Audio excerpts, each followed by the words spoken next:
Um, Welcome everybody to 52 Living Ideas. I'm delighted as always to have Aiden Moore do his Practical Jung series.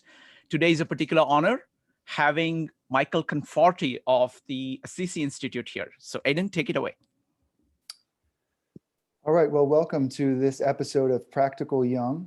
Today, our guest is going to be Dr. Michael Conforti, and the topic will be the voice of Psyche, who is knocking at the door. Dr. Michael Conforti is the creator of the Assissi Conference in Italy and is also the founder and director of the Assissi Institute.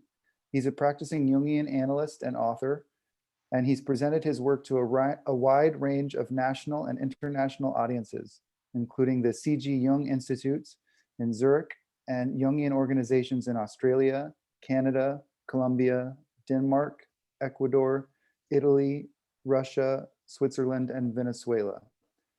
His work has been translated into English, Italian, Russian, and Spanish, and there have now been more than 20,000 participants from 25 different countries involved in the Assissi Institute community. For all of you who are listening in, please do check out the Assissi Institute, which is easy to find online. It was created in Italy in 1989, and now more than 30 years later, it's been offering programs with training programs in Russian, Latin American, Australia, and there's planning on programming in Cyprus and an expanded presence in Italy. So very excited to have Dr. Michael Conforti with us today, and welcome, Michael. Well, thank you. It's a pleasure for me. And hearing that you've been doing so many of these seminars, 5-7 days a week, it's phenomenal. Yeah, it's very cool. And there's several different groups that gather in this community of 52 Living Ideas. And it's exciting to see many of the people in that community showing up for this programming, the Jungian programming that we're doing here today. And so I wanted to start just with the topic itself. I was excited when we had our conversation over the phone previously about what we would talk about, what you're excited about. And this topic came up of the voice of Psyche, who is knocking at the door. And, it leads me to just sort of an initial preliminary question. What does it mean that the Psyche is knocking at the door? Where Jung's psychology comes into play, it's saying there's some autonomous force that's always affecting us. Most psychologies are driven by ego, what I want, what I think, what I feel. And Jung's saying there's always some stranger, some other element that's presenting itself to us. Sometimes it's in the form of something we're terrified of, something seemingly incredibly benevolent that could turn out to be malevolent, or just the opposite. So where you're trained to look at things for the pathological life. Like I taught psychopathology for many years in graduate school. You're always looking at what's wrong. Mm-hmm. And the more I learned to really appreciate what I think Jung's message was about, I couldn't go back and teach psychopathology the way I did before. Because many things that come to us through the lens of seemingly perversity, dysfunction, whatever, it's often something looking to change the psyche in some ways that are often quite generative. So even when we say relationships start going bad, oh my God, look at the mess we got right now. It may not be a mess. What may be a mess is the old regime, the way you were doing things, but what's knocking on the door is saying, hey, you can't go down this road no more. I'll talk Brooklyn. You're from, some of you New Yorkers there. You can't go down this road no more. It doesn't work. That old regime, it's over. And try to entertain this piece of novelty coming into your life through the form of what may seem what may be really disturbing, seemingly perverse, seemingly a little bit of madness coming into your life. Many times it's something potentially redemptive, and it's a whole different lens. So it forces you to ask, okay, really, what's knocking at the door, and how do I try to understand the nature of it? Yeah, and I find what I know about you, which I'm beginning to know more, but just from interviews and reading and these types of things, is that it's sort of a present factor in your own life, as I perceive it, when you talk about early in your college career encountering the words anima and alchemy, and having this sense of, oh, this is resonating, this is something for me, and Assissi and the feeling of like wanting to bring together leaders of spirit and matter, and Godard and the feeling of being home. I get the sense that in your life experience, this idea of psyche knocking at the door is really empirical. It's like a lived experience of saying, hey, there's something that's being ushered in to my life. Would you say that that is on track in terms of your lived experience? No, I love the way you frame it. It's totally on track. And if I could be a little autobiographical without revealing too much, how that's been in my life. I grew up in Brooklyn, a very traditional Southern Italian home. And the Sicilian culture was our predominant culture. And you always knew everything from the aromas in the house. You go to your grandparents' home, the aromas, the foods, the wine, the old cigars, and especially the dialect. You knew there was a different world. And I felt, even as a young kid, of course, you don't think about it as a kid, but as you reflect on it, there was an awareness that there's another way of being in a world, another world, another language, two different dialects, Italian dialects. And so I would say it knocked on my door in many ways. And probably the most powerful is I was probably 19 years old. I started out at City University in New York. And then I went to a place called Goddard College up in Vermont. And it was it was a place of, this is during the 70s when Frank Zappa was big and it was a wild place. It was a very creative place. And they said, you can go anywhere in the world and study for 3 months. I said, anywhere in the world. I said, I'm going to Zurich. And I never was thinking about it. And around that time, I suddenly had dreamed of one analyst in particular I had never heard about before. Kind of like a science fiction story. Yeah. And I'll finish the story in a minute, but I said, I'm going to go to Zurich. And I did my paperwork, and so I'm 19, right? And the paperwork to think I'm going to be an analyst. And I get there, and Jung's niece was there, and she said, oh, just go home, man. You're too young. Get 19, just get out of here. Go home, take a bus tour, take the Jung bus tour, whatever. But it's clear as I look at my life now, at 19, I'm just turned 68. I've been following a path. So this piece of destiny has been pulling and been yanking in so many different ways since I was young. And I've, sometimes you follow it, sometimes you kick and scream following it, other times you say, you know what, just, open the door, I'm ready. But, I've learned more and more to, especially when big things like that call, you try to follow it. The whole thing with Assissi, I made my pilgrimage to Assissi, Italy in 1987. St. Francis was always my patron saint. Those of you from New York, I went to St. Francis Prep High School in Brooklyn, right? And I went there to play ball, not knowing how good the ball players really were. And, so when I always had a dream of going to Assisi to see where my patron lived. And I got there, and I remember the moment sitting on the wall overlooking the Umbrian Valley in Italy. It's pretty much central Italy. And this thought came to me, again, out of nowhere. Let's do a conference on the confluence of matter and spirit. It's like you look at it and say, who's talking? Who's knocking on the door? Because those weren't even words I was using. The confluence matter and spirit. So anyway, I said, okay, and I was teaching at the university, and I said, let's, do you guys want to sponsor this program? I said, look, let's do it. And the maiden voyage in a year later, and 2 years later, 1989, we began, and it's been nonstop for 31 years right now. It's incredible. It has been an incredible ride. And what's been incredible about it is being around people that love this work about the expression of psyche and matter so much from the world of physics. I mean, I've been around some of the leading physicists and dynamical systems theorists, theologians, Jungians, and, you sit at the table and say, well, what do we have in common? Have a little bit of wine, a bottle of wine, and things open up. And then you realize we're all saying the same thing, that what looks to be matter is really spirit.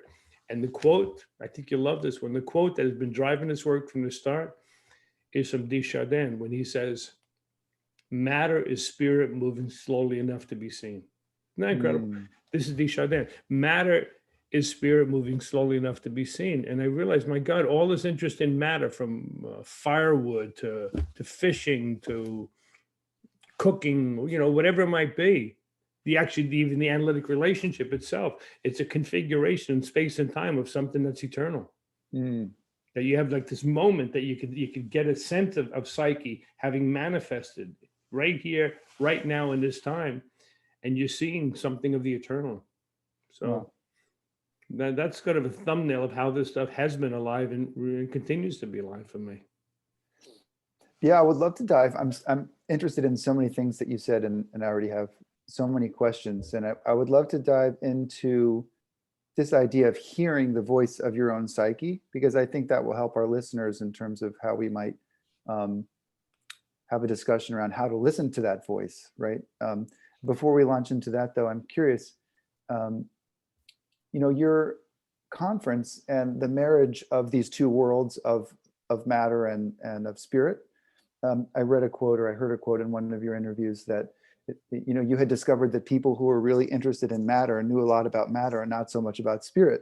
And then people who knew a lot about spirit knew less about matter. So I wonder, from your experience marrying those two worlds or bridging those two worlds, why does that happen, that a person goes one direction and not another? Well, in terms of my upbringing, right? My father, for instance, by the way, is going on 105 years old.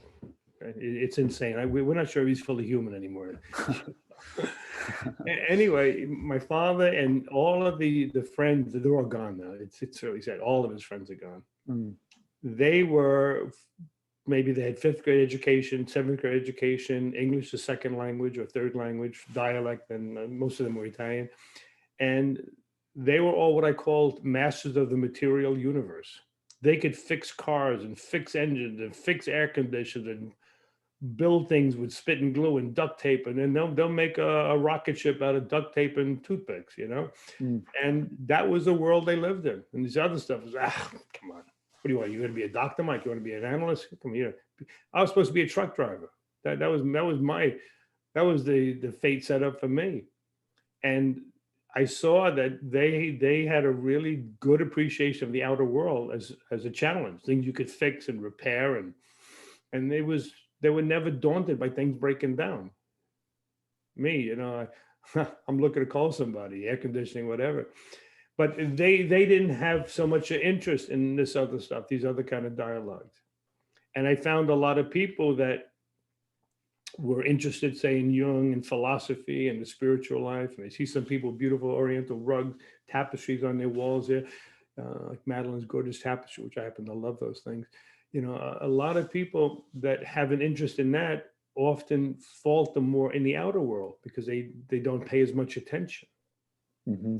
I mean, the inner world, in the world of dreams and psyche, calls you to be reflecting a lot, to be retrospective, to be really thoughtful about the events in your life. And that at times can create, unfortunately for many of us, an opposite reaction to the outer world. Well, that's not as important. Right. And I saw that at a young age. And, I was not handy as a kid. I gotten better as I got older, and interested in woodworking and all that. But as a kid, I never really cared. When all the men would be in the room talking about what they fixed, I was in the room with the women, with my aunts, cooking and learning about recipes. I found it more interesting, Mm-hmm. So it was somehow that world was beckoning to me more powerfully than the fixing the cars and the air conditioning. You know what you do with that when that air conditioner, when that thing breaks, a compressor, you know what you got to do? You got to get the Freon. And I didn't care, Right. Now out of survival, I got to care. But I did see that there was the great divide. And in many ways, as I began my official training, I trained in the Jung Institute in New York. It was a wonderful experience I had on 29th in Madison. I don't remember right now. Madison, off Madison Avenue. Right? Yeah, it's 39th. Yeah. 39th in Madison, yeah. And, even some of the teachers, you find that were so brilliant. It's like, the proverbial, can you walk and chew gum at the same time? And that's not a bad comment. I'm just saying there is this tremendous emphasis. I mean, look at Einstein. I mean, I've studied the lives of a lot of great people. They said Einstein never remembered any of the birthdays of his kids. Yeah. Probably saved a lot of money on birthday gifts. But, I'm sure it came at a cost. And Sigmund Freud, I read a book by his son, I think it was Martin Freud. He said, I spent one time alone with my father my whole life. Hmm. So, they're driven. The good part of that is it's the creative daimon. The creative daimon calls many people, and it becomes a unswerving mistress or mister to some people. And that's what you serve and what you really, Einstein never bathed. That's why he was alone for a long time. And that answers that question. Someone just said that thing here. Yeah. Well, so it's fascinating. It almost sounds to me like people really have different dispositions and different things in the foreground or things that interest them and take their attention and all of these things. And for you, I mean, I feel very related to your story in some ways. You know, for me, my career started as a musician and I was quite successful as a freelance musician. But somewhere in my late 20s, I was quote unquote successful, but very unhappy. And I heard a voice, because I said, look, I think I'm going to go back into therapy. That was my conscious thought. I should go back into therapy. And then a voice came out that said, you should go into Jungian analysis, which I had Jung wasn't on my radar at all. I had encountered that name in recovery literature and in Joseph Campbell. Those were the two places I'd encountered it, but I had done no deep reading, no conscious seeking it out. And that was 10 years ago. And now it's totally marked. It's like a cornerstone in my life, analytical psychology. So I don't know where that came from, but when you share this story of having a dream about your future analyst or the sort of inner message from the self. So I very deeply personally relate to this idea. And I'm wondering for our listeners or the people today, how do you listen for that voice? How do you get on track with your sort of, your vote? I don't even know the word for it. How do you get on track with being really connected to yourself and to self-realizing yourself practically? How do you do such a thing? Well, no, let me answer that by going back to think about the dream of this one analyst, because it's just it's uncanny in terms of what was calling. And somebody asked the question, what's the topic today? It's responding to who's knocking on the door. That's what our topic is, how psyche presents itself. So anyway, I was having dreams of this Arnold Mindell. I said, I don't know this Arnold Mindell. Later, I began, of course, reading about him, and he wrote that he was a physicist before he became a Jungian analyst, right? Now, I'm 19 years old, 20 years old this time. And then I read that when he interviewed for the Institute, I don't know if Jung interviewed him or somebody did, but apparently Jung was involved somehow in that story. And they said, did you have a dream before your interview? To be an analyst, often you have many people have major dreams right before the interview process. Anyway, he had a dream. And in the dream, Jung said to him, your job, Dr. Arnold Mindell, is to bridge science, physics, and Jungian psychology.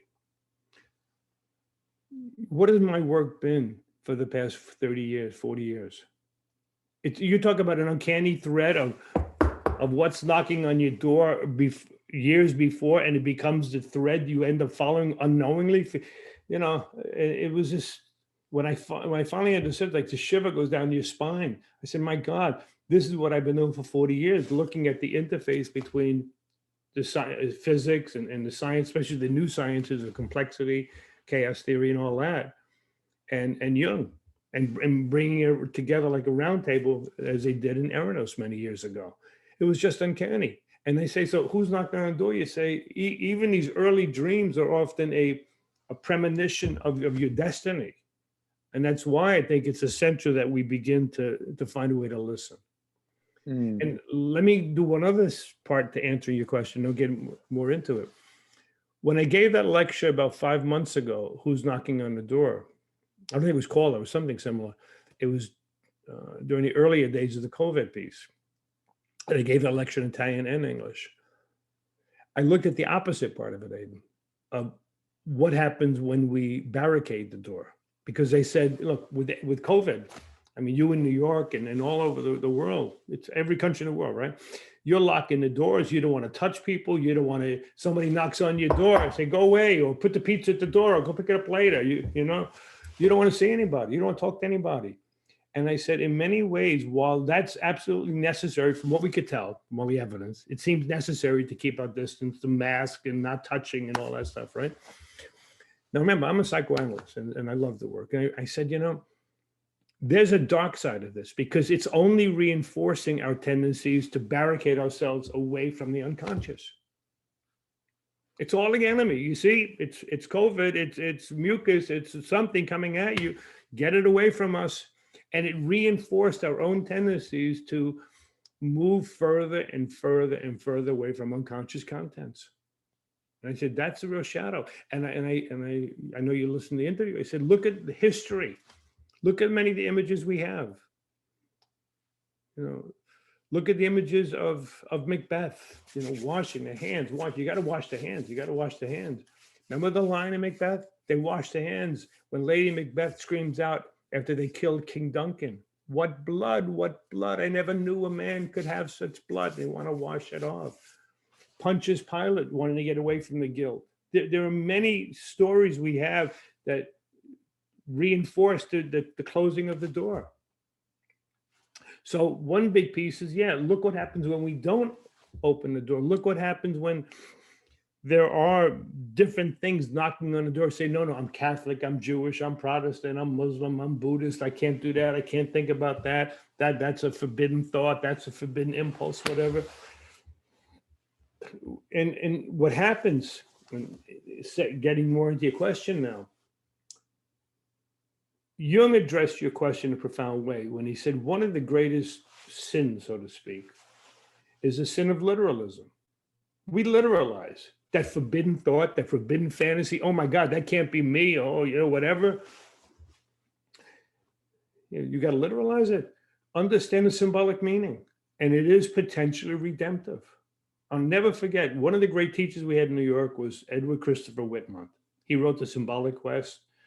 He wrote with Sylvia Pereira, Dreams, The Portal to the Self. He was a wonderful man. He was also a very famous homeopathist, which he never talked about at the time, but you know, gifted.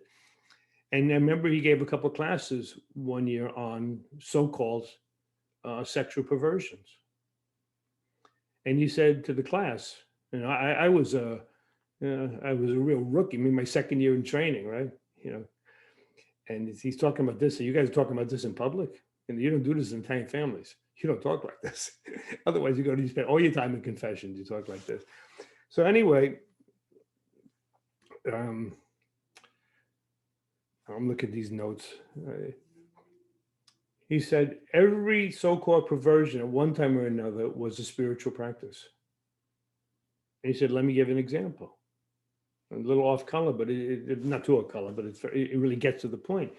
He asked a question of a class, maybe 20 of us in the class. He said, who do you think are the people that go to, say, a dominatrix? And we're saying, why are we even talking about this? He said, symbolically. He said, you need to understand symbolism. He said, most people that would do that are your major, like in New York, right? Your major business leaders, your leaders of major organizations that have maybe 100, 400, 500 people that they're responsible for, and you don't let down your guard for nobody. You're always in control. You're always in control. And they said, he's so brilliant what he said. So Whitman said, the psyche is saying there's a need to let down your guard where you don't have control. That's where the spirits are going to enter your life for people that have that kind of orientation. And I remember being marked by that. And I mean, saying, my God, I would have never, ever thought. So it was so much of the young thing about the symbolic life. Don't talk about literal. It's not about the literal. It's what the symbolic means that starts knocking at your door. Yeah. What I'm hearing in that, it's so fascinating, and it's kind of tricky, right? Because we have moralistic judgments about things around sexuality, and things become taboo and problematic because of the moralistic judgments. But in this example with Whitman, it's like the image of a dominatrix, for example, or the experience of that compensates for a life experience that they're not able to have in their business life, for example, or in their persona life that they're living professionally. Yeah. So if they have peace that's not being lived, perhaps that's where the peace goes, is through this practice. Exactly. If you can understand it. And the next part of the work then is, okay, when you begin to be receptive, you know, to what's knocking on your door, then it comes the next part of the work, which is trying to understand the nature of it. But I think we're touching on something important here, which is that sometimes when psyche knocks on the door, it's first experienced in a terrifying or negative form, and you want to keep it away. It's antithetical to the conscious orientation, to a person's worldview consciously. Your religious and psychological orientation, yes, it's often taboo. Many times it's taboo. And it's not just sexual, and that's just one in many, many examples. Yeah, it's a taboo because it goes against the established framework that we set up for ourselves. Yeah, so this becomes a little bit tricky, right? Because I know the way that I have worked through some of this material is in analysis myself, and it seems like we share this type of solution.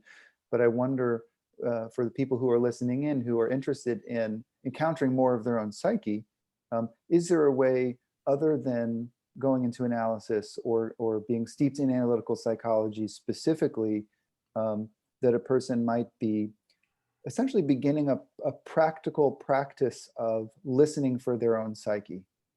Yeah, it's a very difficult question because one word that we leave out a lot of times when we talk about Jung and the unconscious and all is the ego. Okay, the ego is what gets us around in the world, what we navigate. It's often represented in dreams as a car. Sometimes it may be the boat in the dream. And one of the things you're assessing, and these are words we don't think about, ego and assessment, but if you're a clinician, you got to think about it. To answer your question about the layperson. With the ego that's not that strong, if you're holding on by threads to your life and to make a life and all that, you don't really want to open that door. I mean, many people that find a solution in psychotropic drugs, in antidepressant drugs or whatever, and that may be right for you. I mean, I whatever I can, I stay away from most of that. I mean, I'm not legally able to prescribe as a psychoanalyst, but even when they have, we go to my doctor to get prescriptions. For some people, it may be temporary. Other people, it may be a lifestyle that they need that because they don't have the necessary strength in their life, and it's an assessment. So somebody that has found a footing, so to speak, right, a foothold in life that works for them, and it's, they're on shaky ground. There's a fault line there, and like the proverbial fault line. You may not want to open that door. You may not want to shake it up. And there's a term Jung has, which is really brilliant. A brief story about how he got to this. Long story, very short. A psychiatric resident came to him for analysis. He said, well, since I want to be an analyst, I should go into analysis. So Jung said, did you have a dream? And so who was knocking on the patient's door, right? So the patient dreamt the first dream. He said, yeah, I did have a dream the night before this first appointment. And I dreamt that there was a baby sitting in this cold, sterile room, all covered with feces. And Jung said, based on the dream, what you're saying, I think everything is fine for you. You don't need analysis. Okay, so, well, you sure? He said, no, it sounds great to me. And Jung wrote about it. And he said, this is more than a Humpty Dumpty story. You remember Humpty Dumpty, He said, this person is sitting on a latent psychosis. He said, I don't want to touch this. He said, the ego was too weak and I didn't want to touch it. And he came up with a term called the regressive restoration of the persona. It's a really powerful term. The regressive restoration of the persona. Let's put Humpty Dumpty back. Put that back there. Everything is fine. Get the tape, get whatever we need. You're doing good or whatever. Because he said, if you open that up, you may split that personality in half. If you want to take on somebody for 4 times a week, if you got a fragile personality, okay. Now, I understand your question. For most of us, I think I have to put that little rider in the story when we talk about how to open the door, because it would be frivolous for me to say we should all open the door, be receptive to it all. No. Yeah, actually, I'm so glad you're saying that, because I'm realizing in my question that I didn't acknowledge that, and hearing you talk about it, it reminds me of this idea of adaptation versus individuation, or Jung often talks about first half of life, second half of life. It's almost like, unless the tasks laid forth in the first half of life are tended to, the second half of life stuff is not really appropriate in a way, right? So it's sort of like finding the identity, finding a place in the world, expanding your reach, establishing yourself. And once that's done, the foothold of the external roots of your life, kind of when you're talking about the foothold, yeah, then maybe you open the door to some of this stuff. But it's sort of, it does seem to me to have to happen chronologically, ideally. Is that true? Yeah. And then, you know, if you do have that strength, and then you begin to find things knocking at your door, I mean, that's when some of the treasures are found. I mean, yeah, you can still have a great life the other way too. But I'm saying some things you need to be barricaded against. Okay, like, and I talked about in an earlier lecture that we have so many images today of the fearful assailants, from zombies to what's that TV show? Yeah, all the zombies, right? The zombies coming at you, the vampires. There are so many stories which really represent these forces from the unconscious that want to get in, that could hurt us or transform us. But we say, get away from me, you know, get away from me, Satan. And that becomes a way of life. This other part, now let's go to the other piece. Sometimes the gift has come in very strange ways. I heard of one story that of a woman that went to a Martha Graham dance performance on Lamentation.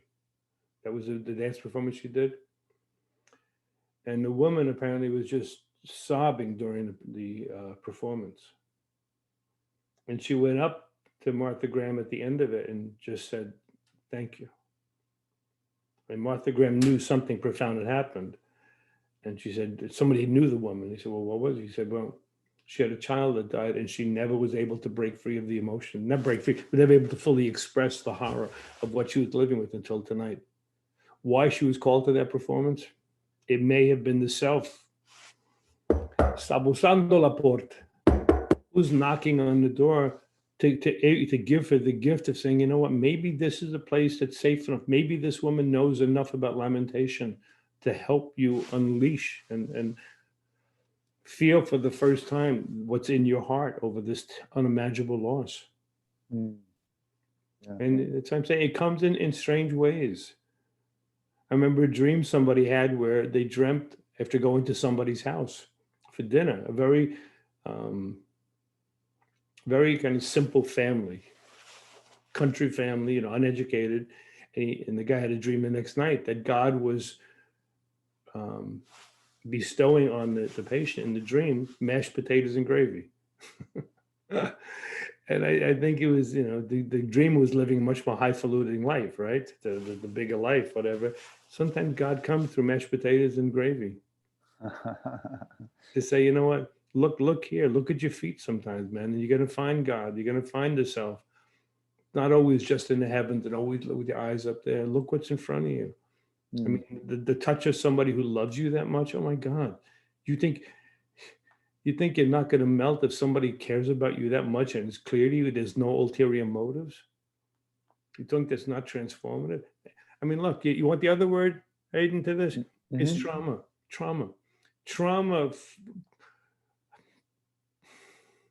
By trauma, I'm talking about severe trauma, people that have been deeply traumatized. And I've been reading and teaching about the Holocaust the past 15 years. I mean, there's nothing like the Holocaust. Genocide is genocide. And other people go through terrible things, from violence in their homes. I mean, as I mentioned, I lived in a big Italian neighborhood, and there seemed to be no firewall in a lot of the men there between the emotions and what they did with the emotions. A lot of violence, a lot of aggression, a lot of beatings, a lot of spousal abuse went on in the families. It was terrible. And it leaves very deep scars. You know, scars around, I'm not going to open the door. I'm not going to open my door to the emotion. I'm not going to be loved. I'm not going to be touched by another, emotionally touched by another human being. And, you know, much of therapy is saying, look, not everything is going to end up that same way. And that's really, really rough stuff. When you see that somebody's so hungry to be touched emotionally by another human being, and they're so terrified because of what they've been through. And that's where, you know, the therapy comes in to help you both find a way to live with the traumas you've been through, and then also, you know, slowly but surely open the door. So yeah, I know you're asking a big question for lay people. What do you do with this? Somewhere I think it's an attitude, you know, again, hopefully there's enough security. That's our given, enough security in your life. An attitude that says many things that knock at a door can be transformative. But it takes a different lens to understand. The language of psyche is diametrically opposed to our everyday language. Like the thing about Whitman and the dominatrix. Who would ever think that way? You know, you think, what are you, crazy? Why would you do this? So it's a whole different mentality to begin to appreciate the realm of the symbolic. Mhm. And as Jung says, the symbolic is always an approximation of an archetype seeking to present itself. It's some expression of psyche, some expression of self coming out in some way that might be recognizable to us or even not recognizable. Why are we so terrified of things in the night? Come on, many people have had a sense of ghost coming or a presence in the house or somebody's going to rip you off or whatever. Those are also symbolic of our fears. That's what the whole COVID lecture was about. It's symbolic of the fears we live with. And the other side, the most beautiful story of all, I'll give you, and then I promise I'll shut up. Because it's a very meaningful theme, okay? I hope you don't shut up. This is great. The most beautiful fairy tale or fable that speaks to this, okay? It's the story of Philemon and Baucis. It has to do with a time when the gods came down to earth to see how their experiment of humanity went. How'd we do? And they come down and they disguise themselves. I forget who else, a couple of the different deities are together, right? And they're dressed as beggars, smelly old beggars. And they knock on the door. Who's there? Oh, get out of here, oof. Yeah, stink up my house. Okay, I guess we didn't, that's one. And second house, maybe we do better the second house. Look at the way you're dressed. No, get out of here. Every house they went to, they were rejected. And they said, we've done a pretty bad job when it comes to humanity. There's no compassion, there's no love here. Finally, desperation, they find a little hovel in the middle of the woods. Hovel, right? They say, well, let's give it a shot. Let's knock on the door. And they start walking away already because they know they're going to be rejected. They knock on the door, and then this old couple, bent up old couple comes to the door and say, can we help you? Come on back. Can we help you? They look at you and say, well, this is pretty weird. They say, you guys, you people at the door here look pretty hungry and pretty disheveled. Come on, we got some stone soup cooking. We got a carrot in the soup, maybe one potato to go with that carrot. Whatever we got, we'll share with you. And we got a mattress, we got hay. You can have the hay. We're getting some hay from the barn. You can sleep on the hay. And they're like looking at each other saying, why are they letting us in?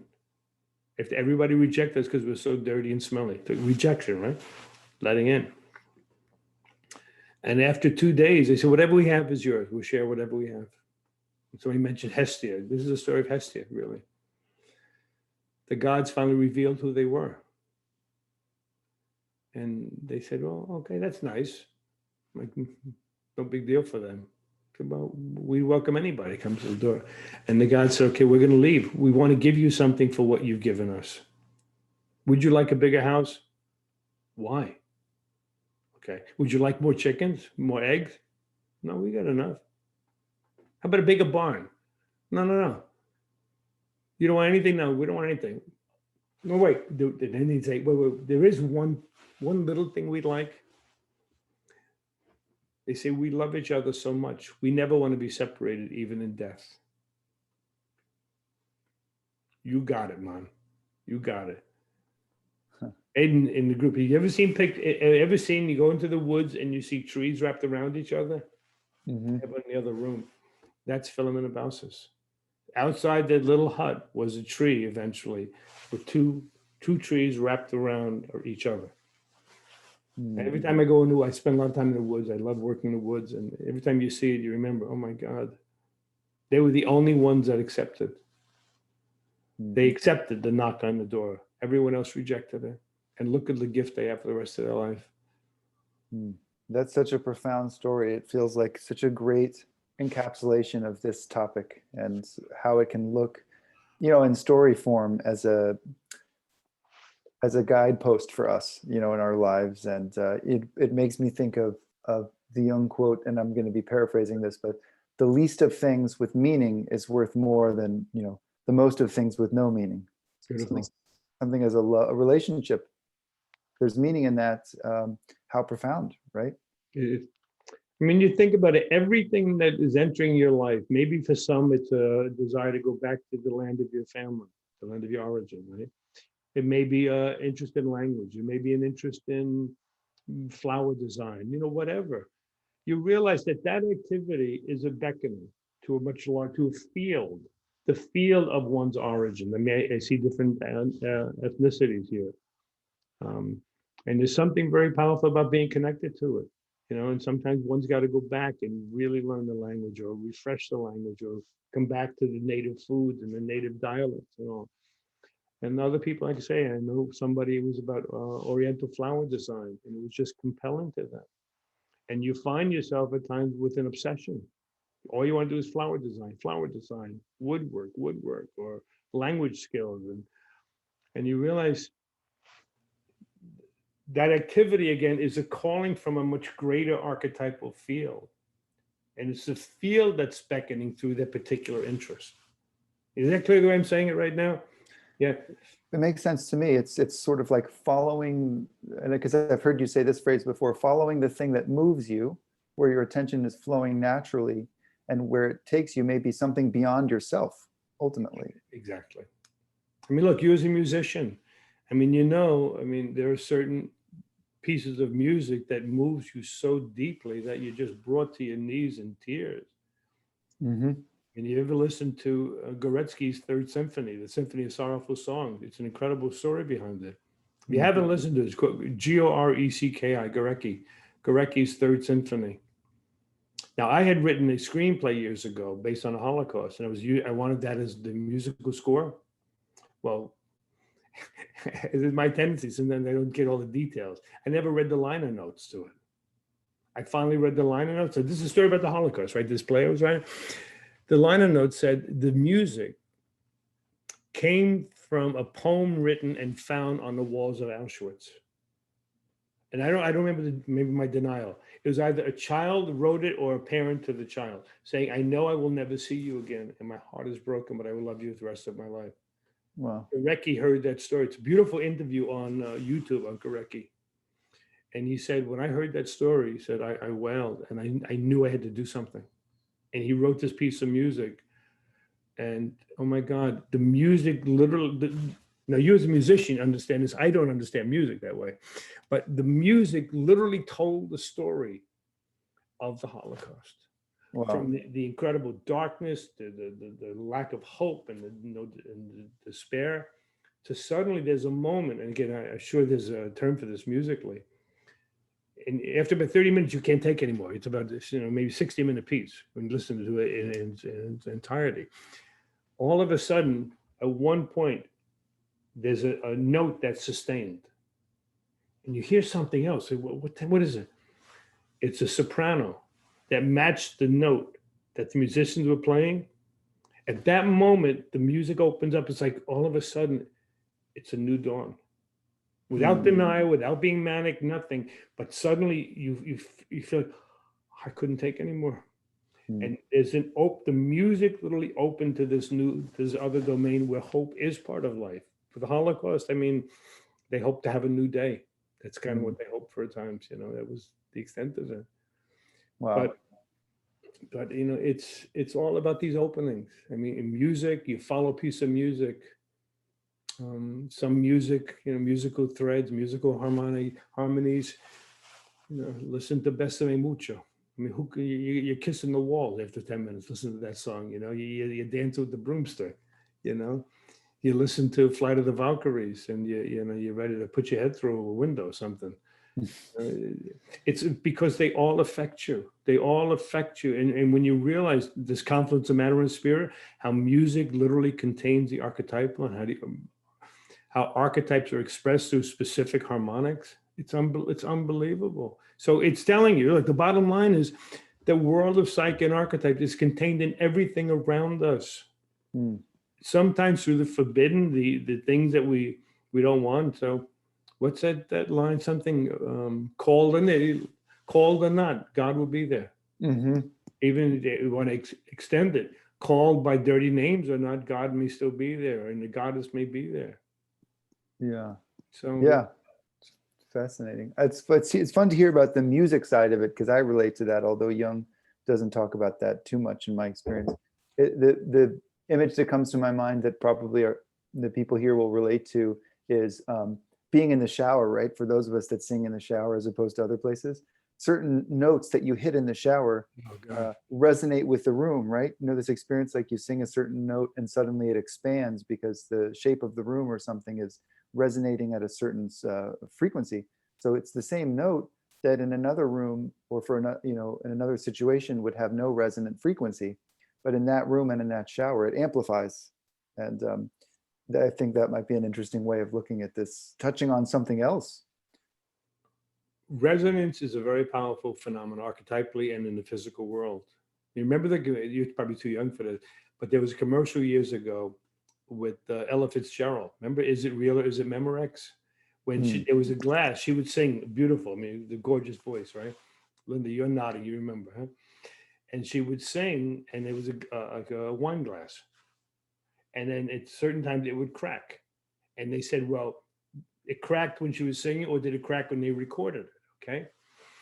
And what the resonance does is the resonance actually hits the frequency of the matter.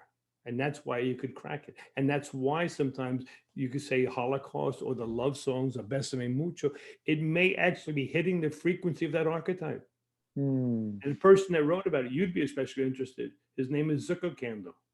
He's one of the few people that wrote about archetypes in music in this regard. Huh. Yeah, it's a great commercial. So yeah, so from an archetypal perspective, resonance is a synchronization between frequency and matter.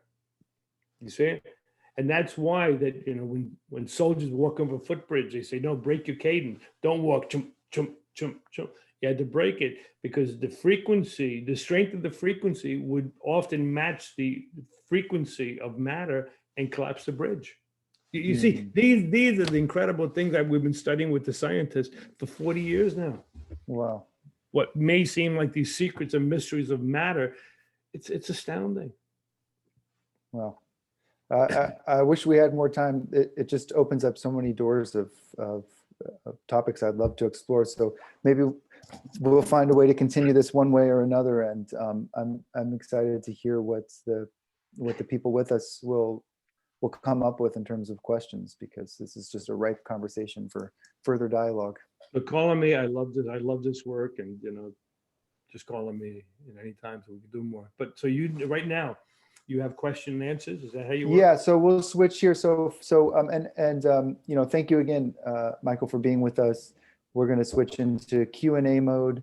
And for those of us who are listening in, please do check out the Assissi Institute and Dr. Conforti's work. There's so much material there, and there's also free lectures available on the Assissi Institute website. So go check those out.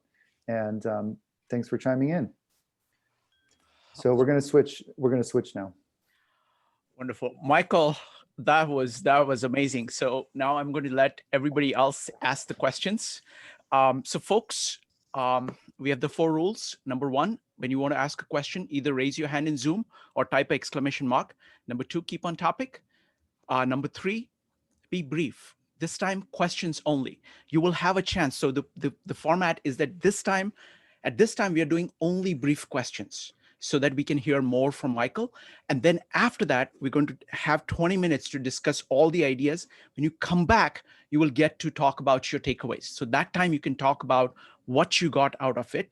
But right now, only questions. So it's going to be Leslie, Hannah, and Ellen. Leslie, go ahead. Thank you. This is just inspirational and nurturing at the same time. Thank you. My question is about when a person becomes ready, it seems ready to open the door, to answer the door. It seems like to some extent is it true that to some extent is the person ready on the inside to answer the door? To some extent, it seems like, is the person in an external circumstance that makes it safe to open the door? And for some people's lives, does it never become the right time to open the door, and the best thing is just to keep it shut? I worked a number of years ago with an old mafia man in treatment. Okay. I don't need to talk about the details of what he did in his life, but you can imagine. I mean, all of them. And at that point in his life, he was having a lot of terrible, what he felt hallucination and fantasies about blood, people being run over in the road and things like that. And I made one brief try, Leslie, to address, well, I wonder if these could be related to anything you may have experienced in your life. No, nothing. And the guy was probably in his late 70s, almost 80 at that time. And I said, you know what? We'll go back to Brooklyn. We ain't gonna open the store. He's too old for this, and the Eagle is not even close to wanting to do this. He came because a family member wanted him to have a couple of sessions, and it was just, that was never going to open. And I followed the case, not clinically, but I know the family. To this day, the person is down in the mid 90s or something, is still haunted by the same stuff. And it's clear to me the hallucinations are really the self trying to break through the door. Aiden, what coming is hallucination, is the self coming, say, are you ready to go to your death by facing the truth about what you did with your life or not? And remember what Jung and Freud said about the truth? They said, we repeat what we don't want to remember. This is Freud. And Jung said, what we don't face consciously becomes our fate. This guy has lived nothing but tragedy for probably 30 years, hardly anything but tragedy. Alienation, tragedy. He's repeated the violence that he did to so many people. So Leslie, there are cases when it doesn't open. When it does, you know what? It's one of the most, as an analyst, as a parent, whatever, it's one of the most beautiful things in life when you see that door opening and the work that goes into it and you see change that comes. You realize the benevolence that does exist in the world and in the psyche. Thank you, Michael. Next up is Hannah, followed by Barry. Hannah, go ahead. Hannah, you need to unmute yourself. Let me ask the question that she had posed. How does the analytical situation reveal this knocking voice of psyche? Okay, I could have paid you for this question. We've been doing seminars for 3 years here called The Voice of Psyche. And it really is, I don't know the right word. I don't want to say the culmination of my career, but really the coming together of my 30 years of study of science and Jung and psychoanalysis. Here's the short answer now. It's through the interactive dynamics that go on between patient and therapist. If you ever really look carefully at the requests that the patient makes of the therapist, would you consider, I don't mean nefarious things, okay? See my husband, see my wife, see my kids every other week, every week, whatever. In almost every instance, those requests are part of a much larger pattern. The pattern is psyche's way of telling us a story and presenting this archetype that's probably in the patient's life, now making it real between two people. So in some cases, let's say, for instance, where a rough example, say a patient has been, man or female, has been sexually assaulted during their childhood. One of the habitual defenses against this, a good defense, is you're never alone. You never come home alone. If you know your brother's there or the uncle, that terrible person that did all those things to you, you're not alone. It's quite often in therapy, a patient will come and say, oh, would you see my cousin? Would you see my uncle? Would you see, not the perpetrator. They want to bring other people into the therapy. And you realize, oh my God, what they're wanting to do in therapy is to create the same dynamics that they live with to defend themselves from assaults in the past. They never wanted to be alone, because if being alone means you could be assaulted. In so many ways, it's a gift when that becomes present. Then you can say, you know what? Maybe this is the way, because of the trauma, you lived your life like this all the way through. Maybe you got a chance at changing. The whole science of complexity is adding another dimension to your life to break a replicative cycle. Replication is we repeat, and so much of life becomes ongoing iterations of the same story. Come on, we all know that, right? The same story. This is a chance to break it. So it often comes, the simple answer to the question, which is a fabulous question, is it comes by virtue of the dynamics entering the interaction between patient and therapist. And the story is going to be right there. Yeah. Eternal Reoccurrences, Jorge recommends. As the original title to Eliot's book, what's it called right now? The Sacred and Profane, was the Eternal Return. That was the original title to Eliot's book. So yes, eternal reoccurrences, because they're all archetypal in nature. So every therapeutic interaction is really an archetypal / spiritual interaction. Even if it's meant to bring up something very dark and dangerous, you can now have it right in front of you to work with. And that's why the walls are going to be pretty strong to handle the stuff. Wonderful. Next up is Barry. Folks, if you have questions, you can go ahead and type exclamation mark. Barry. Well, Michael, you remind me of the movie Analyze This, Billy Crystal and Robert De Niro. I remember, well, Conoscente. I'm a Conoscente, no? Remember the Conoscente? Yeah. I have a deal for you, huh? One that you cannot refuse. So what I have a question about, see, my wife died 7 years ago after three years of, well, actually 7 years of caregiving. And then she was 3 years on dialysis. And so this was a very traumatic experience. And then after my wife died, my children, one of my boys wanted to bully me, and one of my boys wanted money out of me, and my daughter didn't want to have anything to do with me. So this is, so I experienced rejection, grief, and all this all at once. But what it did to me, it made me more creative. I'm an engineer by training. I became an artist. I became a poet. I became a yogi. I became, and I like to turn abstract ideas into visual and poetic illustrations. And I make presentations doing that. So my question is, why is it that some people, when they experience trauma, become more creative, and why others don't? There's no good answer to that. I mean, there's no. Let me preface this by something.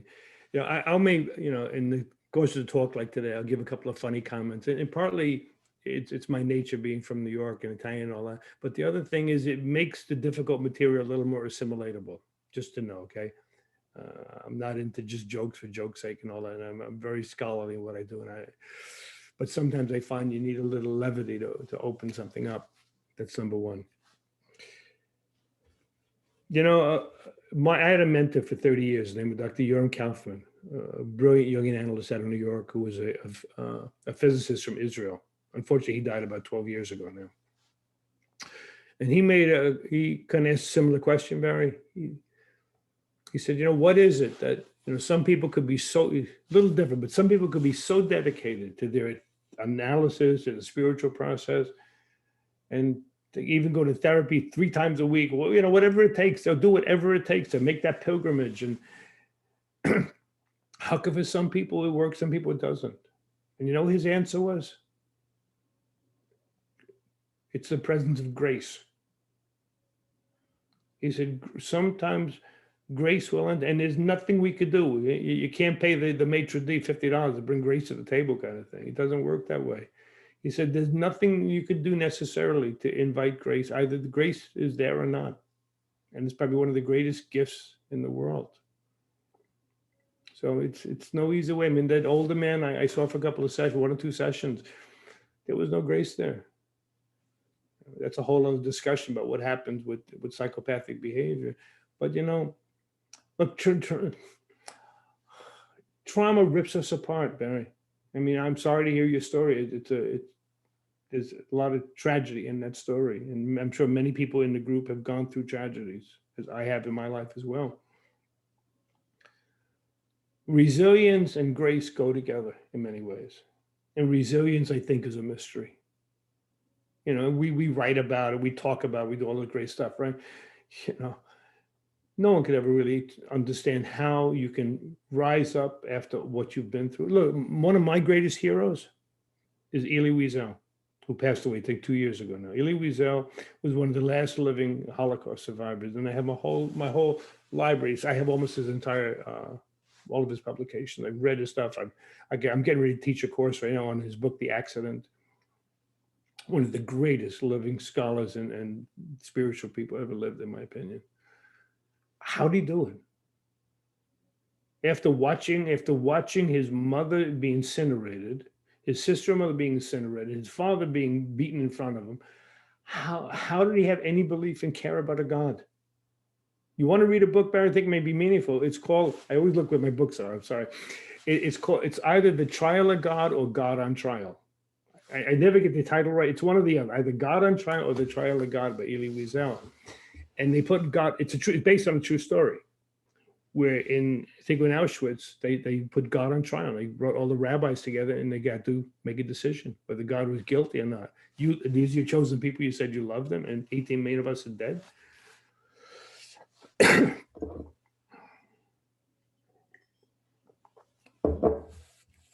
When I did it, I put together a course on trauma.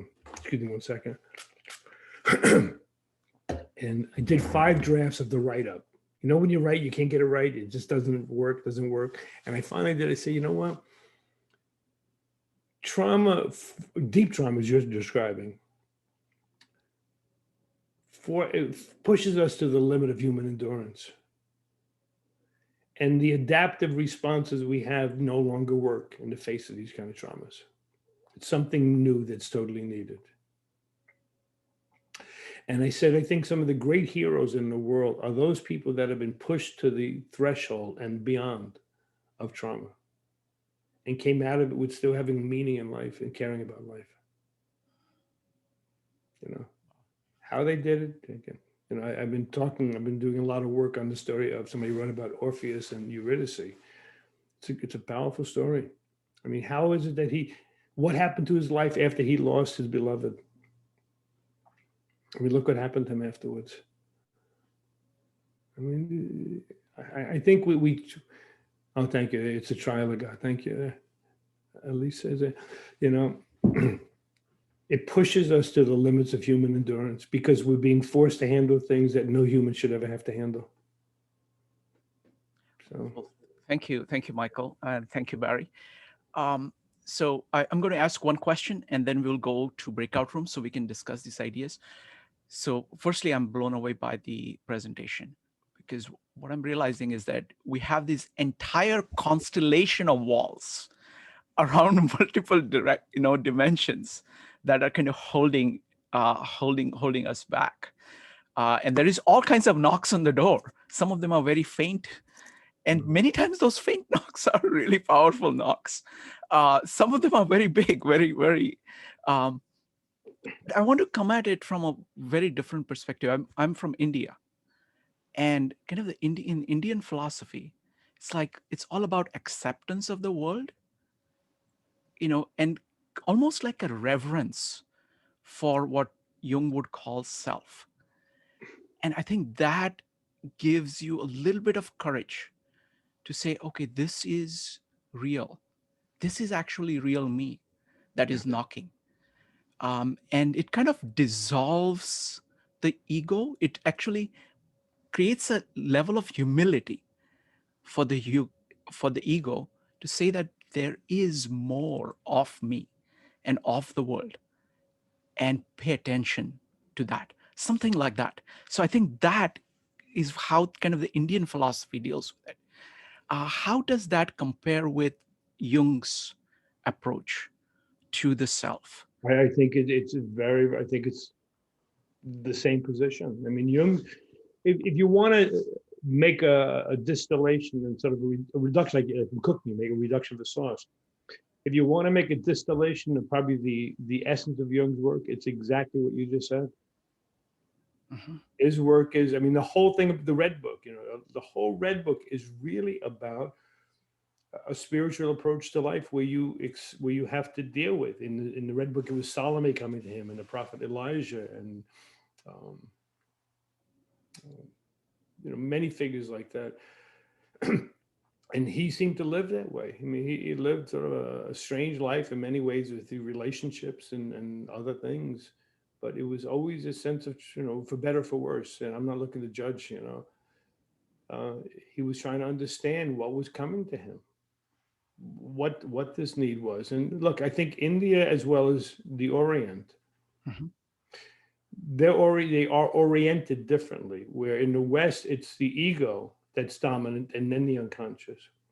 where I think the Indian culture, as well as the or would you be, you're not going to say the Orient of India, right? It's not the Orient, but it's more of an Oriental culture in that sense, Mhm. where it's the self which is primary, and the ego develops out of that. So it's a very different approach to life in that regard. I mean, we kind of build to get a strange, I mean, like psychic weightlifters and bodybuilders, we get stronger and stronger. So maybe we're strong enough to then accept some of the stuff, Mhm. some of the knockings on the door. The other side is it's different in that it's much more of a receptivity from the beginning. I mean, look at the role of tradition in your country, and and I'm fortunate that the Italian culture is very, very. I come from a very old world family, Mhm. and like when I'm with colleagues over in Italy, they say you're more Italian than we are because when the immigrants came over, they maintained their little culture in the neighborhoods. The culture stayed more intact. The tradition stayed more intact. Okay. So, what you're saying is really a beautiful approach to life, and it really is the core. And I wish I could say it's an easy way of life. Look, I mean, those of us that are older, when you hit your 60s, some of you are nice and young and whatever, I see 20, 30-year-old, and some of us in 60s and 70s, whatever, maybe and beyond.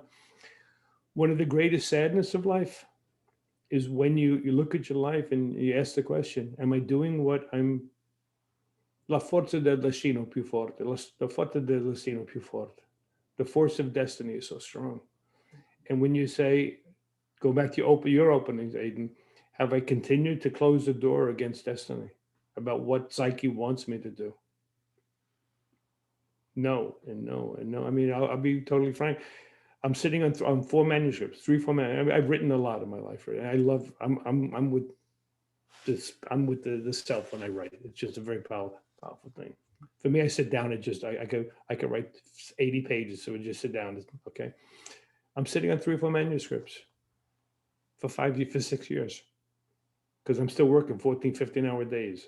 And the good thing about COVID is I'm not traveling right now. But my point in saying this is, I'm looking at my manuscripts and I'm saying, man, you're not living your life the way you need to.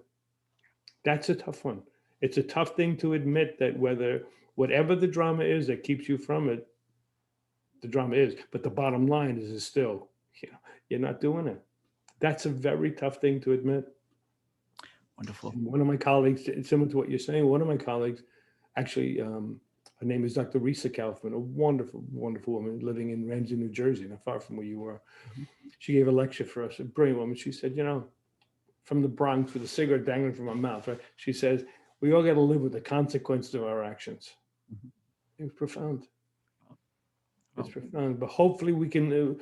I love so much what you said, and I hope to God we can find more ways to do it. And those of us, Barry's story and others, where there's such trauma, to find a way to say, yeah, terrible things have happened, and those facts will never change.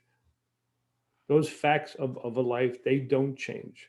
But how can I still make a life and get to the things that matter? So, like Philemon and Bausis, to be receptive to what's coming to the door. So, Wonderful. thank you for the comment. Thank you. Last question is from Kavita. Kavita, go ahead.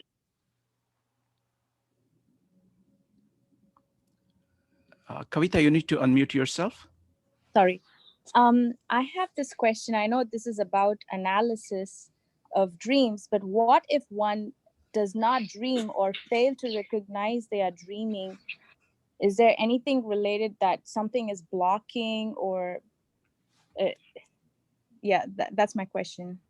I would say in probably every spiritual tradition, I know in Judaism and in other forms of spirituality, they say someone that doesn't dream for 7 nights, there's something wrong with us.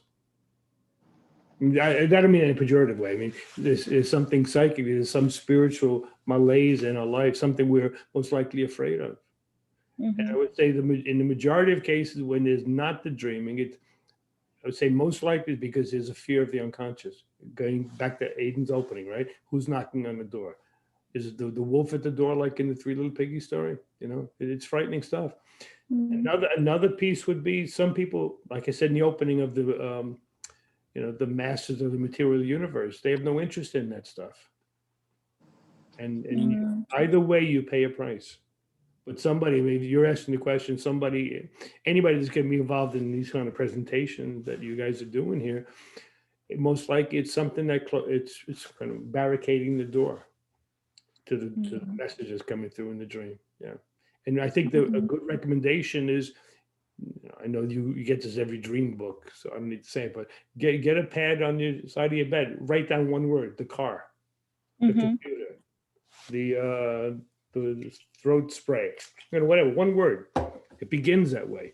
And then you realize the word is part of a much more of a coherent communicative system, and that word may begin to jog the rest of the memory of what was in the dream.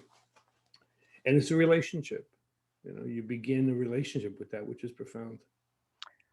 Wonderful. So folks, we're going to do the breakout rooms for just 20 minutes, so we can discuss these ideas, and then we come back and talk about our takeaways. What are we walking away with? All right, so I'm starting the breakout rooms now. All right, everybody will be here in 8 seconds.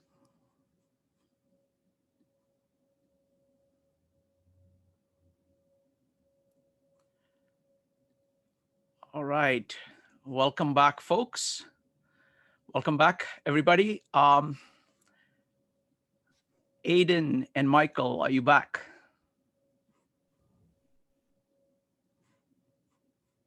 Can you go ahead and... I'm back. Aiden. Okay. It's Aiden here. I'm back. Excellent. All right. Michael, are you back? Okay, Michael is also back. Wonderful. So folks, it's time for takeaways now. We want to know what you got from this meetup. And I'm going to do it on a volunteer basis. So if you would like to share your takeaways, please go ahead and type ! We may not have time for all the takeaways. So if you want to give your takeaways, I encourage you to go ahead and type ! All right. You can also put a question in there. And once we have got all, once we're done with all the takeaways and questions, then we will, Michael, Aiden, and I will respond to all of them together. Okay. So we're going to start with Mike, Linda, Barry, Jean, Madeline, and Leon. Mike, go ahead. Thank you. Amazing presentation. I stood at the end of my chair the whole time. Thank you. Thank you. Two people. This came out of the breakout sessions. Two people that I think had an influence on Jung was Swedenborg and Pauli, and you mentioned mind versus matter and spirit, and your Israeli physics friend. My understanding is when Wolf, which may be apocryphal, I think I'm pronouncing it right. When Wolfgang Pauli lost his wife, he descended into fatal alcoholism. And Wolfgang Pauli is the guy who invented quantum mechanics. Mike, remember for the breakout, for the takeaways, you have to keep it between 1 to 2 minutes so that we can have everybody go, okay? 30 seconds. Okay, perfect. That his university connection led him to Jung as his analyst to recover from his alcoholism and his depression. They said that Jung learned physics from that encounter, and Pauli learned how the mind works, and they both published stories about it. Do you have anything further to add to that? No, yeah, a couple of pieces. Let's do one thing, Michael. We will listen to everybody so that everybody, and then we will respond to all of it together. I will recount what everybody said, so you'll be able to pick on whatever you want to respond. I'll make notes here too, okay? Thank you. Next up is Linda, Barry, and Jean. Linda, what's your takeaway? This was the best presentation I've gone to of the 52 learning. It was fabulous. Michael, I will be going to the Assissi Institute to hear more. You are not only an excellent therapist, you are a wonderful person. I so enjoyed hearing about your experiences, and I hope you have the time to do all the things that you want to do. Don't work so hard. It's time to enjoy life more. You earned it and deserve it. Yeah, enjoy life by working a lot more. This is wonderful work. Next up is Sorry. Barry, Jean, and Madeline. Barry. Yeah, in our group, we talked a lot about shadow and dreams, and I think it was Alicia or they had a question about, or one of the ladies had a question about, is psyche the same as spirit?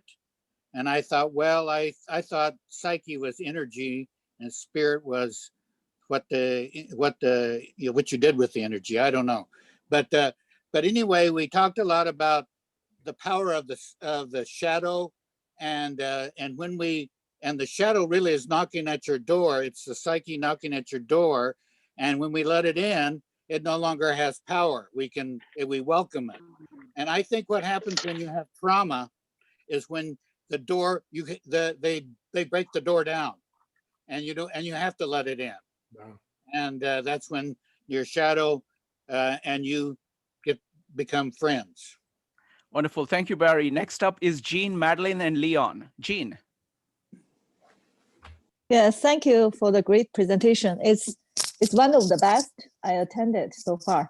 So I don't really have a lot of dream. Actually, in my small group, we discussed, I think I found actually introvert have more dreams than extrovert, because my son, he has so many dreams. He's INFP.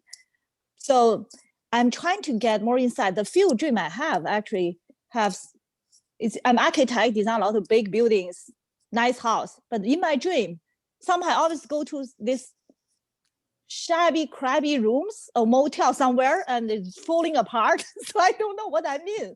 I'm trying to figure out what You I'm live in trying New to York tell me. too? Do you live in New York also? No, she's I'm in Seattle. Kidding. Wonderful. Next up is going to be Madeline, Leon, and Laura. Madeline. Yeah, hi. Sorry about the microphone quality. Michael, thank you. This was really extraordinary. I got a lot out of it. Thank you. And also just enjoyed your presence. And once again, I was struck by the level of depth and intelligence of people who specifically go to the Jung meetup groups. It's incredible. For me, the takeaway were two things. One was sometimes people just aren't ready to do the work, and just really clearly not ready to do whatever it is, and they're not capable of it. The other thing that I loved was the word grace. I think we can open the way for it through prayer and meditation of some kind on a regular basis, but it is a gift and it's not something that we can make happen. Anyway, it was great to hear that word in the context of an intellectual conversation. So thank you. Thank you. Wonderful. Thank you, Madeline. Next up is Leon, Laura, and Jyoti. Leon. Yeah, this has been incredibly fascinating, especially have lifelong fascination with Jung and being a psychotherapist. I just look forward to, being able to use this kind of material in therapy sessions. So one big takeaway is that during groups, we talked about dreams, and then I realized when I was hearing the dreams that when it comes to the psyche knocking at your door, yes, it could be about something significant that you're pursuing in your life, but at the same time, it could be something rather ordinary, some sort of energy that you need more of in your life. So, for example, like dream about like a sled going up a mountain, like upward momentum, and my dreams often are around loosening up because I grew up with social anxiety. So I think that's just incredible to listen to. Wonderful. Thank you, Leon. Next up is Laura, Jyoti, and Kevin. Laura. Laura, you need to unmute yourself. Ho piaciuto questa presentazione, gentissimo. Tante grazie, signora. No, yes, I really enjoyed absolutely everything. It was unbelievable. Thank you for coming, and I wish I could participate in these institutes. I feel I've learned more today. And I'm a person who has experienced pretty big trauma, and am living every day with the results of, and I think you've given me some more courage. Anyway, I guess I have a head that I in my inner voice never stops. I'm constantly talking to myself, and it's how do you get it to stop? Sometimes. Thank you. Thank you, Laura. Next up is Jyoti, Kevin, and Donna. Jyoti, what's your takeaway? My takeaway is that the presentation was absolutely wonderful. And I'm always into my dreams. And I got some answers from, I was one of the lucky ones who had Aiden in my group. And my question was why I keep having recurring dreams about my deceased husband. And Aiden was not answering me. He was answering to somebody else, but I got the answer as a second-hand answer, and I'm very pleased with it. According to him, my thoughts are creating my dreams, and my dreams are creating me. Because in the morning when I wake up, I know all the contents of the dream, and for a minute, for a couple of hours actually, I'm like living my dream, and that explains a lot about what Aiden said. So I have to start practicing active meditation where I can put my husband aside a little bit and be in the present. So thank you very much, Aiden. I think, Michael, that is your take also on it. But I'll tell you, this was very therapeutic for me. Thank you. Thank you, Jyoti. Next up is Kevin, Donna, and Betty. Kevin.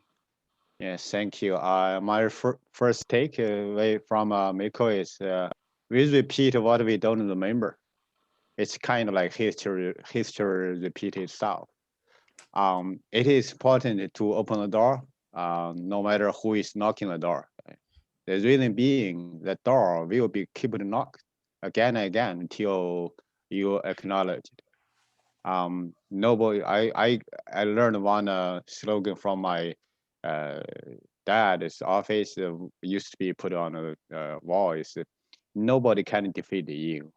The biggest fear is that we cannot overcome ourselves. If you do it, that's you are here.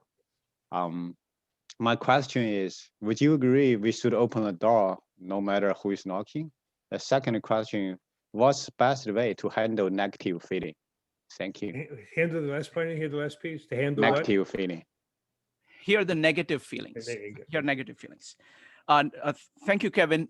Next up, Donna, Betty, and Andrew. Donna. Thank you. This was a really great talk. I really enjoyed it, learned a lot. I too want to mention that I liked the mention of grace. That was very powerful. My question is how to tell fear from intuition. How to tell fear from intuition. Thank you. Thank you, Donna. Next up is Betty, Andrew, and Hannah. Betty. Yeah, could you please give us a definition of psyche? Thank you. Wonderful, thank you. Next up is Andrew, Hannah, and Alicia. Andrew? Yeah, my question was just, is there such a dream that really there's no interpretation for it, simply for entertainment's sake? Okay, thank you, Andrew. I think Hannah's microphone is not working, so let me read it out. She says, my 1 to 2 minute takeaway is when Michael answered the question about how does the analytical situation reveal this knocking voice of psyche, then the whole talk, stories, examples, etc., came together for me. It brought together the entire unconscious dimension of the seeking person, the patient, in so far as it expressed symbolically in the request made of the analyst. Thank you. Okay, next up is going to be Alicia, Ellen, and Judith. Alicia. Thank you so much for this wonderful talk. A shiver went down my spine hearing you talk about how tangible the intangible really is. And I thought that your talk on grace was also very powerful. I wanted to know, is it possible for us to bless ourselves with grace by opening our eyes to the grace that surrounds us? And yeah, just thank you again. I resonated with it very deeply. Thank you. Thank you. Thank you, Alicia. Next up is Ellen, Judith, and George. Ellen. Oh, here comes my photo. Yes, I thought this was a stunning presentation and very much an eye-opener. I have gone into Jung somewhat, but I really had not taken it up for a while. And I just want to thank you. I don't have a particular question. I've had to replace my eyeglasses and I'm struggling a little, so I'll let it go. But this has been just magnificent. Thank you so much. And Michael was just unbelievable. Thank you. Thank you, Ellen. Yeah, Next up yeah. is Judith, George, and Ron. Judith. My question is similar to Laura's. When there are a lot of voices in our heads, when we're like trying to figure things out, what tools can we use to know which ones to listen to? Sometimes they contradict each other. And do you feel that meditation or, dreams is a good use, but do you feel meditation might have a purpose to like give silence to those voices, and then how then to hear the message beyond that? Wonderful. Thank you, Judith. Next up is George, Ron, and Kavita. George. Hi, Michael. I'm also from Brooklyn. I feel like we're cut from the same cloth, perhaps. Thank you for your generosity. I really appreciate it. Thank you, Aiden. Thank you, Shinkrat, and thank you, everyone else. I guess my question is, how do you differentiate personal dreams from impersonal dreams? Okay. Thank you, George. Always wonderful to have you here. Next up is Ron. I'm going to read out his question for him. He says, even if one has done the adaptation or building of a healthy ego and is in a second half of life individuation, how does one continue to tend to the ego while continuing to answer the knocking or individuation? Okay. Next up is Kavita. Kavita, go ahead. Thank you. This was an amazing presentation. It almost felt like a calling for me, because I almost missed this seminar because I was just looking at one of his presentation about dreams, and I was watching it and I realized it was 2:34 and I just jumped in. So I almost missed it. But like last night I was with my friends talking about that I'm not having dreams, and I was registering for this meetup like last week, so I could not even remember what was the topic that we were going to be discussing. So it just happened to be that I was meant to be here. So this itself is just like, grace calling on to me. So thank you for this wonderful presentation and taking your time to spend it with us, and elaborating on all our questions. And thank you so much. I don't have any particular questions. Thank you. Well, Kavita, glad you made it. So folks, I mean, it's just incredible observations and questions on the table. So Michael, now you are welcome to respond to anything that you want. You can take as much time as you want. Just give me a framework. How much time would you like? Do I have? Let me see. I'll give you about 20 minutes. We have about 20 minutes total. Well, number one, it's so much stuff on dreams today. I think it'd be interesting if you want to do a seminar on dreams. If you want to Let's do that. Want to do a presentation on dreams, I'm there. I'll do it with you in a heartbeat. Aiden, wherever Aiden is, there you are. So you let me know when, and we'll schedule it. That would be great. We'll make that happen. That would be amazing. Perfect. Okay. I would love it. Okay, a couple of comments. One is the comment that who made, I think, Ken, about memory. Okay, if I could just identify a few pieces. There's a book written, again, I mentioned Elie Wiesel a number of times. It's called The Time of the Forgotten by Elie Wiesel. It's such a powerful talk about memory, okay? And you realize that memory drives so much of what we do. If you think about it, this sounds bizarre. Memory is really not a past phenomenon. I'll explain what I mean. How many of our choices in our current life are influenced by our memories, right? The memory of our parents, the memory of what we loved in life, the memories of the terrible traumas, and you repeat the trauma again and again and again. When is it gonna stop, this madness? Or you know how much grace and love there is that we found somebody wonderful or profession, whatever, and life is good. And you realize, I mean, you kind of, like in the cartoons, you follow the rope. And many times the rope will lead back to earlier experiences. Now, memory is a huge issue. I've worked on memory for years, and I lectured about it and all. And by the way, Freud was great on memory. He was really, he did sort of an opus on memory and forgetting and remembering. Brilliant stuff. So number one, read the book I recommend by Elie Wiesel, Ken, and others who want to look at the memory. The Time of the Forgotten, or just the Forgotten, I think it's called. And you realize in many ways, memory, when you look at it archetypally, see, I'm always trying to translate. That's why you said before, it's not about interpretation, it's translation. Memory is a recording of things that have happened. Now, nature has a memory. Nature's memory is revealed through what? Through replication. If you think about it, replication is a telling of memory.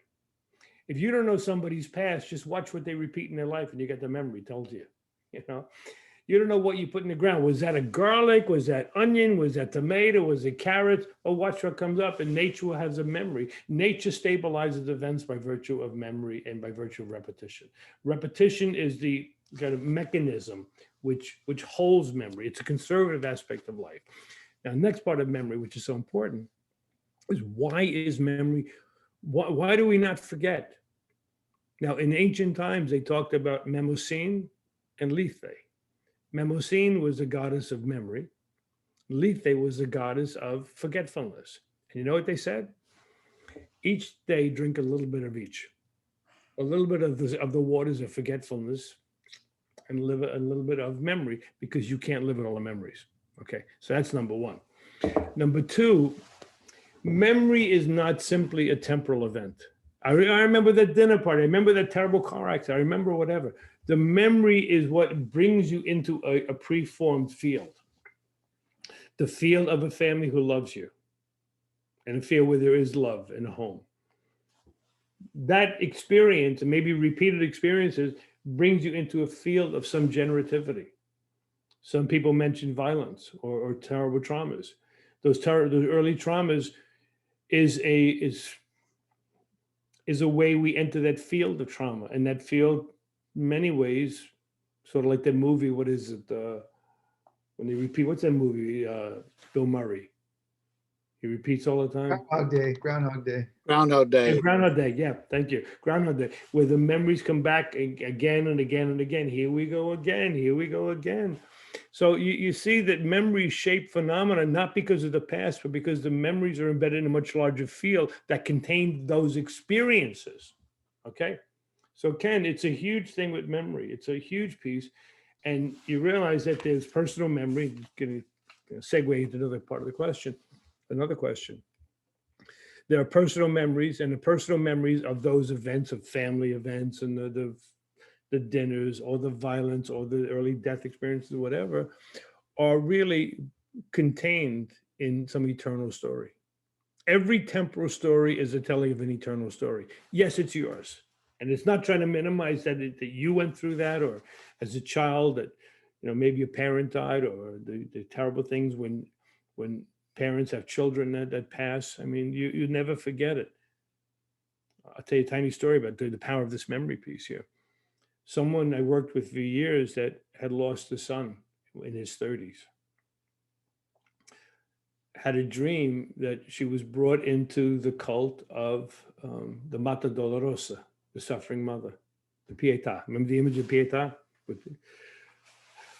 I mean, that you talk about a profound dream, that and a profound message, that through the experience of losing a child, she was brought into the domain of the Pietà, the suffering mother. Now, it doesn't mean you're fated to suffer your whole life. That's not the point. But anybody who's been through anything even close to that knows your life is never the same. That's number one. I had a colleague that lost his son and said, I'll never know real joy again the way I did before. And if you think any therapy is going to try to take you out of that, give it up, man. Buy some champagne, buy something for yourself. And Elie Wiesel, he took umbrage when somebody said, remember Primo Levi? When Primo Levi, they say, killed himself. They say, Primo Levi only had a good therapist. He said, how dare you say that? Some things are beyond, there's another question somebody had. Some things are beyond therapy, okay? Some things are just beyond therapy. So, big topic, it's another topic, Aiden and others here, you know, memory is a huge piece. And people say they can't find the book. The book it's called The Forgotten by Elie Wiesel, just The Forgotten. Okay, it's a fantastic book. The question about dreams just being for fun and whatever, or every dream is telling a story. In the small group, we talked about this a little bit. And, you know, what are profound dreams, what are not profound dreams? If every dream is telling you something about the way we live our life and what's needed for our life, guess what? There are profound dreams. Now, there are the big dreams, that, you know, the dreams that you'll never, ever, ever forget because it shook you up. It shook you to your roots. And I can imagine many people, if you did a survey, would say, yeah, they've had such an experience, a big dream that they will never, ever forget. It was so huge. That changed the way they lived, that changed maybe orientation towards life in different ways.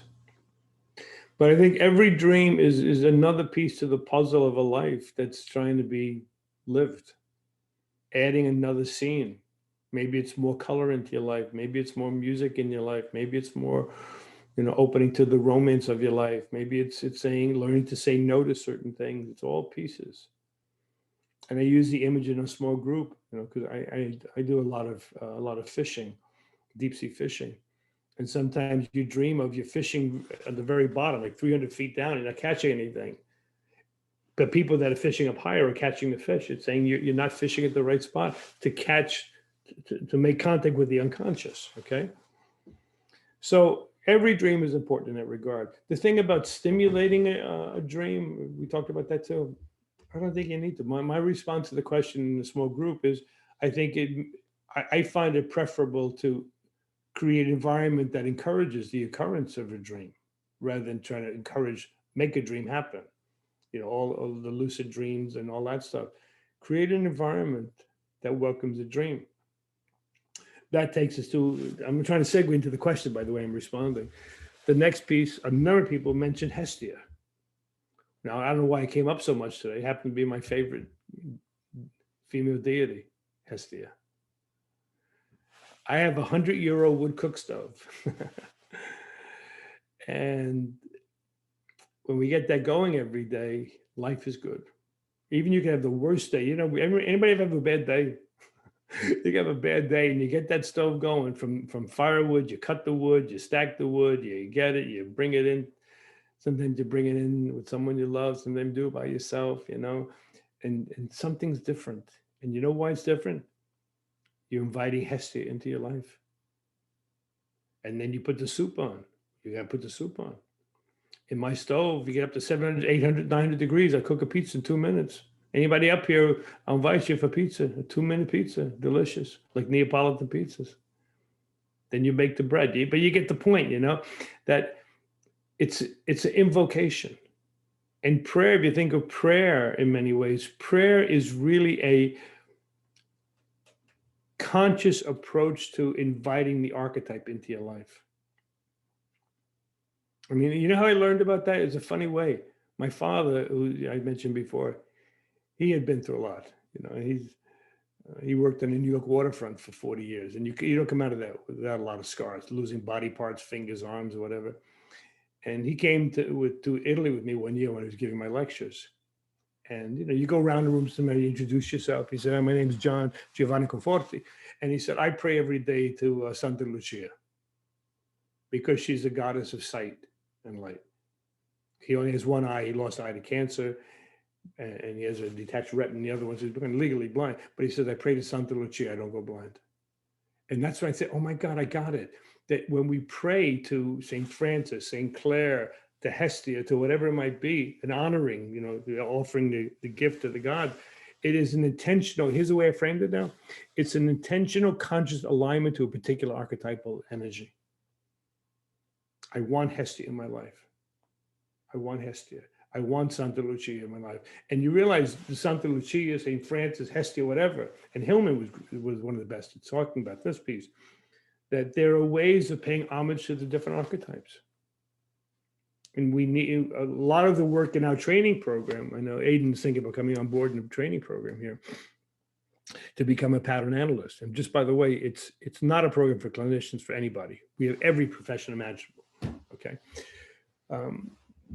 One of the things you do in reading patterns is you learn what are the things you do to encourage the emergence of an archetype into your life, the generative piece. How do you begin to minimize the effects of a non-generative archetype in your life that's working? You know, here we go again, you know, we've all been there.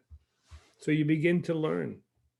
And things as generative as Hestia, like one of my colleagues has done a whole study of Hestia, and she said that Zeus invited Hestia for every major event. I never knew that, because he needed her, she needed to be present. That energy, it's the energy, you translate it? That energy of Hestia needs to be present for all special events in her life, and even the events of getting up in the morning, making your coffee and putting your toast in the oven or something. It's Hestia. So I think it's interesting she came up, sort of a synchronistic thing that she came up in these talks by many people today, and it happens to be one of the major aspects of my life. Let me ask you and Aiden, what are the questions you feel are really important that maybe came up repeatedly through the different people's responses that you'd like me to comment on?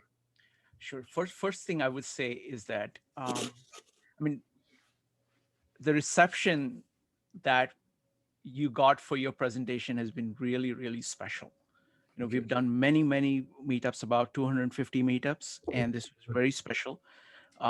Secondly, I'm very impressed by the people who are here, that they kind of take a presentation like this and bring up their own questions at a very deep level.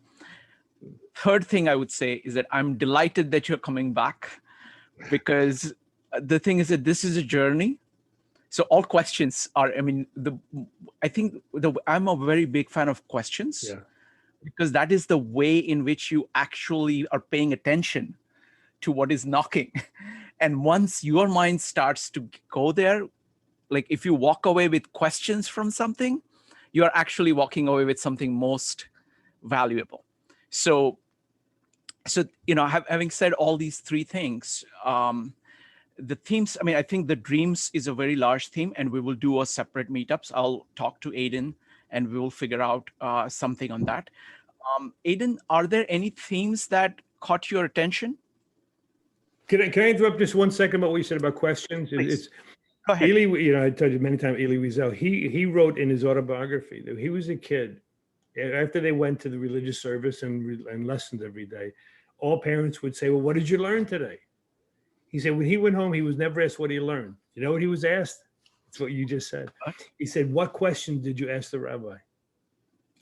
Isn't it? I love that. I love that. And it's what I do with a lot of our students in the program. I say, no, just tell me what questions you came up as a result of this presentation today. It's a very profound way of engaging. Yeah, absolutely. So that's why, you know, we kind of end up with takeaways. Yeah. So it's like, you know, okay, this is what I learned, and this is the question that I'm walking away with. Because ultimately you have to answer the question yourself, because even if they give, you know, anybody else gives you the answer, until you can see that, you don't have it as part of you. Aiden. Yeah. In terms of the questions, it's hard for me to hone in on any particular one but what I would say is that the topic of dreams did seem to come up. So I'm delighted that you're interested in coming back, Michael. I think that would be such a great topic to explore, and that was kind of the main topic that seems to jump out at me. So love that has a resolution already. Okay, wonderful. So then let me do one thing. I want to follow up on one thing that you said.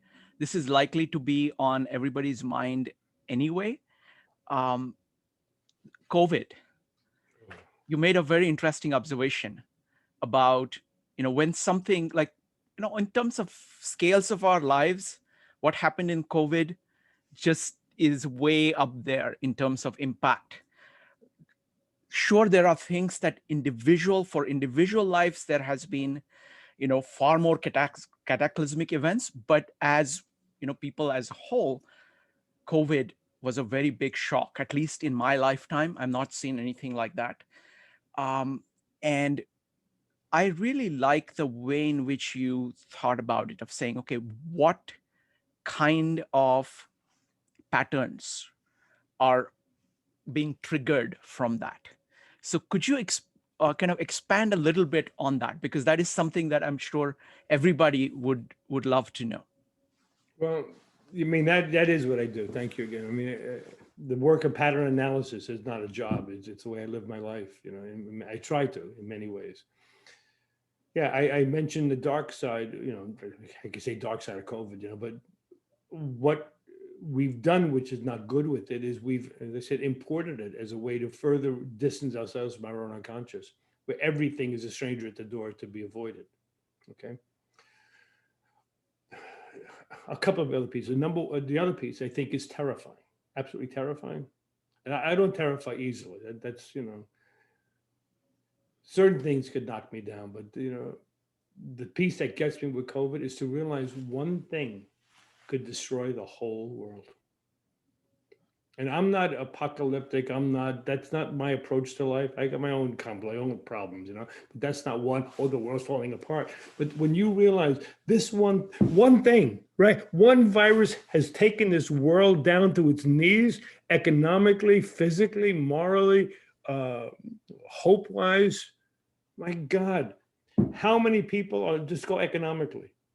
How many people from the hospitality business, the travel industries alone, clothing, all that, how many of them are knocked to they're gone? And some of them will never return. Let's be real about it. You're in New York, right? Give me a break. I mean, how many of these things are gone down? I was talking to somebody the other day, walking the street. How many stores are boarded up that may not get open up again? I got a friend that does food service to restaurants. He says, it may never be the same. I hope it is. But so the point is, I'll give you the other analogy to this. Maybe 15 years ago, remember Exxon Valdez, the explosion in the Gulf of Mexico, right? The thing blew open. Okay, the drilling for oil, and it blows. So we'll put the cap back on. We don't know how to put the cap back on it. You realize, you see, Aiden, we talked before about translation. I'm not interested in interpretation. Interpretation is all about speculation. I think, I feel, it could be this, could be that. Translation is much more exacting. Accelerate is to accelerate, to break this, to stop, okay?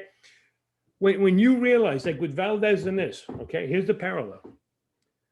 That we've created things that we cannot control at all.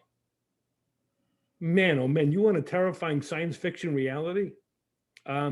We can't put that back in the barn. Once it gets out of the barn, we can't put it back in. You got one virus, one strain of virus, the Black Plague. How many thousands, if not millions of people died? One thing could take us down like this. Oh, Maran, it shows you the utter vulnerability of humanity. Let me add one more thing here.